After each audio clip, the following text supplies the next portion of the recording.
नमस्कार, आप देख रहे हैं दी कंटाप। मैं हूं प्रफुल्ल। जो सरकार हमेशा विकास की बात करे और वोट किसी और आधार पे मांगे, थोड़ा सा अजीब लगता है सोचने में और समझने में।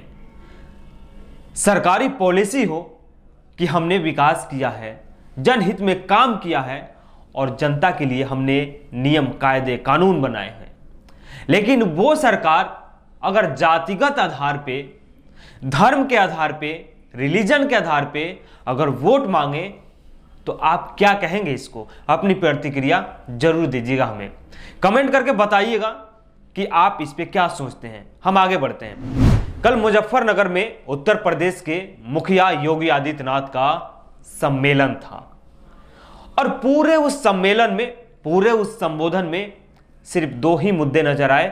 वो थे मुजफ्फरनगर दंगा और कैराना दंगा। कैराना से पलायन, मुजफ्फरनगर का दंगा।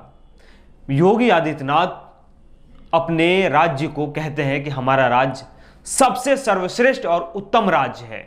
उत्तर प्रदेश को नंबर 1 का दर्जा भी दे दिया गया है। उत्तर प्रदेश में बेधड़ल्ले से विकास भी हुआ है।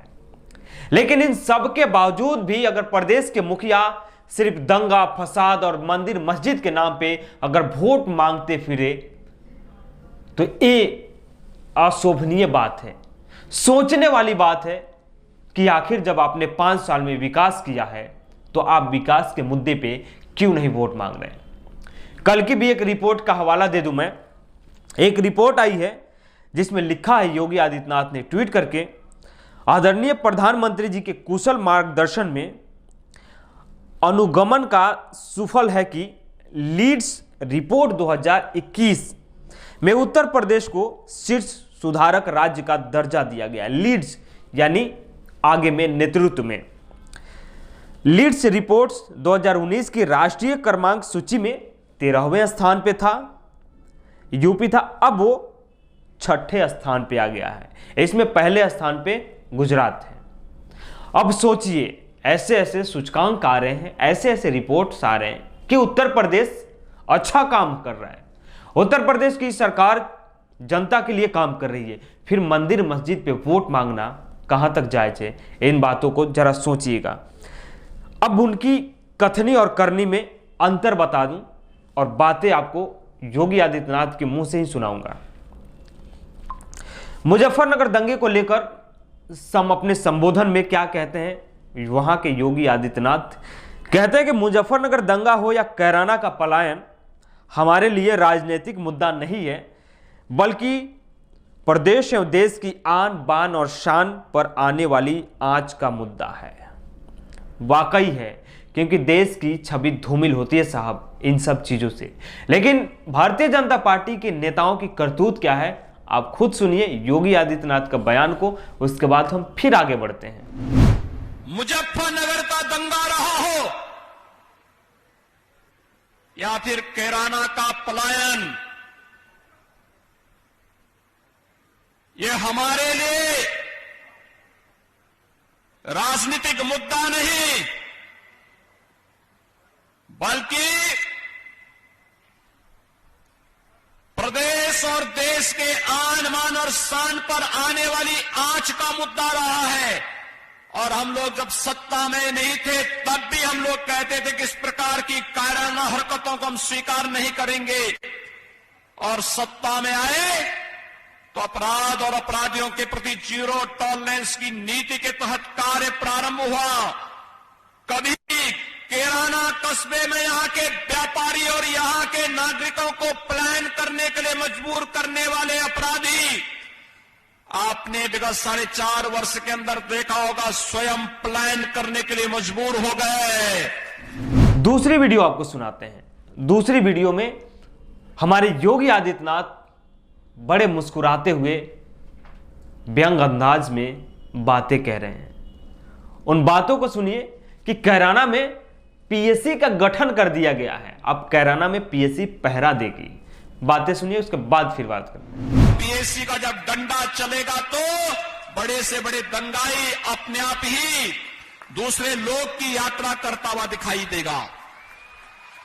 अब वहां यहां पर अराजकता नहीं फैला सकता, और अगर फैलाएगा तो फिर उसको भी मालूम होगा कि इसके बाद कोई और चारा नहीं होगा गले में तख्ती लटकाने के सिवाय। योगी आदित्यनाथ कह रहे हैं कि जो लोग दंगा करेंगे या दंगाई हैं उनका अंततः क्या होगा, गले में तख्ती लटकाना पड़ेगा।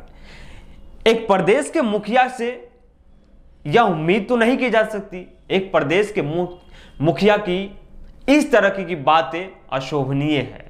एक गुडने मवाली की तरह भाषा का इस्तेमाल करते हैं, कभी अब्बा अब्बा जान चिल्लाते हैं, कभी कहीं उटपटे बयान देते हैं। एक प्रदेश के मुखिया होने के नाते ऐसे बयान का कोई लेना देना आपके साथ तो नहीं होना चाहिए था। अब आगे आते हैं तीसरी वीडियो पे, हम आपको दिखाते हैं। योगी आदित्यनाथ कह रहे हैं कि जो लोग कभी मंदिर नहीं जाते थे, यानी अगर इनकी बातों के अनुसार अगर हम बात कहें तो मंदिरों पे सिर्फ अगर किसी का आधिपत्य है, अधिकार है, तो वो भारतीय जनता पार्टी के नेताओं का है, भारतीय जनता पार्टी के कार्यकर्ताओं का है। कह रहे हैं कि जो लोग कभी मंदिरों में नहीं जाते थे वो आज मंदिरों में मत्था टेक रहे हैं। बात सुनिए, उसके बाद आगे फिर बात करते हैं। लोगों के लिए वोट बैंक सर्वोपरि है। वे मुजफ्फरनगर के दंगाइयों को सम्मानित करते थे, वे कैराना के आतताइयों का सम्मान करते थे, क्योंकि उनके लिए वोट बैंक महत्वपूर्ण था। जब मुजफ्फरनगर में 2 निर्दोष नौजवान मारे जाते हैं तब लोगों को जाति नजर नहीं आ रही थी। जब वहां पर निर्दोष हिंदुओं के घर जलाए जा रहे थे तब ये जातिवाद की राजनीति करने वाले, तब इनको जाति नजर नहीं आ रही थी। लेकिन भाइयों बहनों, ये धर्म चक्र है, इसी के लिए कहा गया है धर्म चक्र प्रवर्तनाय की बात इसीलिए कही गई है। ये चक्र तो धर्म का घूमता है, ये चक्र ऐसा मोदी जी ने घुमा दिया है। जो लोग कल तक मंदिर जाने में संकोच करते थे, आज उनका टीका इतना बड़ा लगता है, तिलक इतना बड़ा लगाते हैं कि जैसे यही सबसे बड़े हिंदू हैं। साहब ने इसी वीडियो में कहा कि जब मुजफ्फरनगर दंगा चल रहा था तो कुछ लोग वोट बैंक के लिए वहां पे चुनावी राजनीति कर रहे थे। चुनावी राजनीति कौन करता है ये आपको बाकायदा पता होगा। साहब कह रहे हैं कि जब उस समय दंगे हो रहे थे तो दंगाइयों को इनका निशाना सपा और आरएलडी पे था। वो लोग दंगाइयों को सम्मानित कर रहे थे, लेकिन सम्मानित कौन करता है ये आप जानते हैं। 2-4 नाम मैं ले रहा हूं। दंगाइयों को सम्मानित कौन करता है? भारतीय जनता पार्टी के सेवक करते हैं, भारतीय जनता पार्टी के नेता करते हैं। सूरजपाल सिंह, अश्वनी उपाध्याय, राम भक्त गोपाल, अखलाक के हत्यारे को, पहलू के हत्यारों को, इन तमाम दंगाइयों हत्यारों को सम्मानित किया गया था। बाकायदा फूल माला पहनाए गए थे, भारतीय जनता पार्टी की सदस्यता दिलाई गई थी।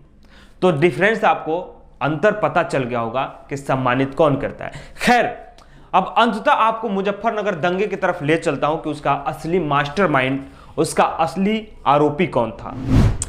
मुजफ्फरनगर दंगा भड़काने का जो मुख्य आरोपी जिसको माना गया था वो उत्तर प्रदेश में गन्ना मंत्री सुरेश राणा, सरधना विधायक संगीत सोम पर, ये दोनों लोग थे जो मुख्य आरोपी थे। उस समय उत्तर प्रदेश की पुलिस, यही पुलिस उत्तर प्रदेश की जो उस समय अखिलेश यादव की सरकार में थी, इन्हीं लोगों ने 11 लोगों को आरोपी बनाया था।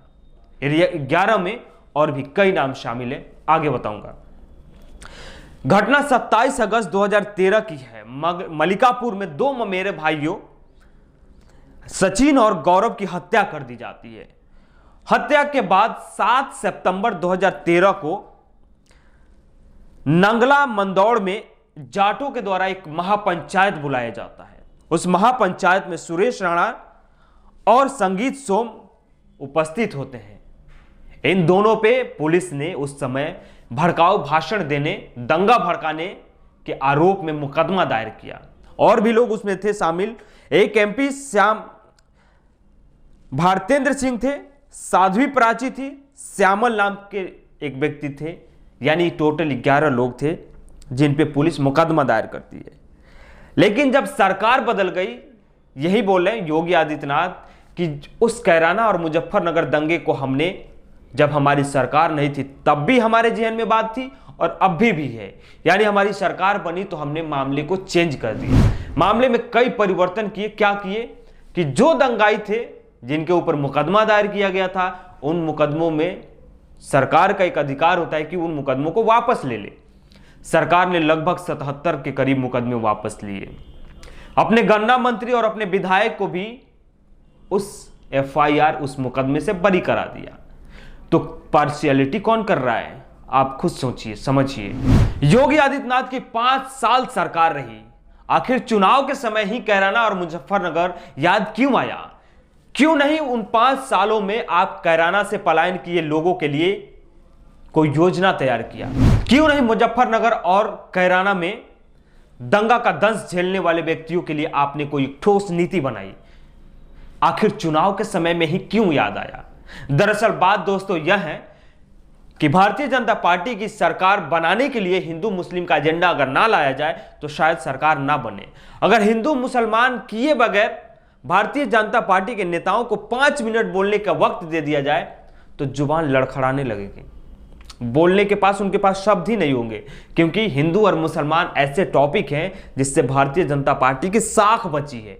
इसलिए भारतीय जनता पार्टी की सरकार हो, मंत्री, विधायक, सांसद, मुख्यमंत्री, यहां तक प्रधानमंत्री, हमारे देश के गृह मंत्री, वो तक भी हिंदू और मुसलमान करने में पीछे नहीं हटते हैं। खैर, उत्तर प्रदेश में चुनाव है और देखते हैं कि चुनाव किस मुद्दे पर लड़ा जाएगा, क्योंकि असल चुनाव जो लड़ती है वो जनता लड़ती है, क्योंकि जनता के मुद्दे ही होते हैं जिससे वोट होता है और जिससे सरकार बनती है। तो जनता क्या सोचती है ये अभी देखना बाकी है, क्योंकि चुनाव के समय में जनता किसको वोट करेगी ये देखना बाकी है।